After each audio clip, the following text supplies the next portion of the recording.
By the time the crew of the Dali, a massive 948 feet, 289 m container ship, realized what was happening, it was already far too late. The vessel, at the very start of a 27-day journey from the port of Baltimore to Sri Lanka, completely lost power after leaving the port and was hurtling towards the city's iconic Francis Scott Key Bridge. It was the middle of the night, and the crew on board were pitched into further darkness when the ship's lights suddenly went out. The vessel was dead. There were no electronics and, crucially, no engine power. They were adrift, but powerless to stop what was happening. Multiple alarms rang out as the crew ran unsuccessful tests in a desperate attempt to fix the issue and regain power. The local pilot on board the vessel frantically gave orders, telling the crew to steer the rudder hard to port and drop anchor to keep it from drifting starboard. While an emergency generator is believed to have kicked in, the ship never regained the use of its engines. The pilots were left with no choice. Shortly before 5:30 GMT, they issued a mayday call warning authorities that a collision was imminent. "There's a ship approaching that has lost their steering," an official with the Maryland Transportation Authority can be heard saying in radio traffic recorded not long after. "Until you've got that under control, we've got to stop all traffic." Maryland Governor Wes Moore later hailed the crew as heroes and said that their quick response saved lives because authorities were able to stop the flow of vehicle traffic onto the bridge in the 2 minutes between the call and the collision. It did not, however, stop what happened when the Dali slammed into a concrete column on the 1.5-mile, 2.4 kilometers bridge, which quickly collapsed, piece by piece, into the dark, cold waters of the state's Patapsco River. 6 people, all believed to be members of a road crew working on the bridge, are presumed dead due to the water temperature and time that has passed. The U.S. Coast Guard said in the late evening on Tuesday that it had concluded the men had died and intended to suspend its massive search and rescue effort, which had been complicated by cold and cloudy weather. Local media had reported that the 6 workers were citizens of Mexico, Guatemala, Honduras, and El Salvador. The BBC has not independently confirmed this and has contacted consular authorities for comment. All 22 crew on the ship were Indian. The country is a major player in the global seafaring industry. The ship's crew were all accounted for, and none appeared to suffer significant harm. The dramatic destruction of the bridge, which opened 47 years ago, left many in the city, including Governor Moore, shaken. This is a place that is a normal commute route for 30,000 Marylanders every single day. To hear the words, "the Key Bridge has collapsed," is shocking. "It's heartbreaking," Mr. Moore said at a news conference on Tuesday.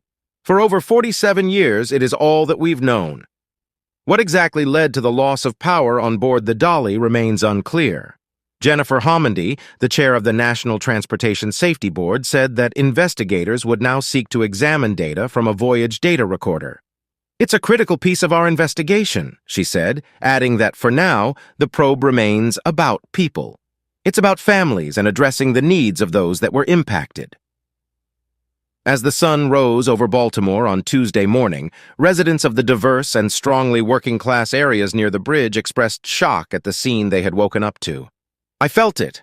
The whole house shook," John Flansburgh, who lives near the water, told the BBC. "Today's not going to be a good day, a lot of tragedy." Another area resident, Darlene Irwin, said that she first knew there was a problem when she heard a rumbling sound. Hours later, the scale of the destruction became apparent when she looked out her window at the Patapsco River.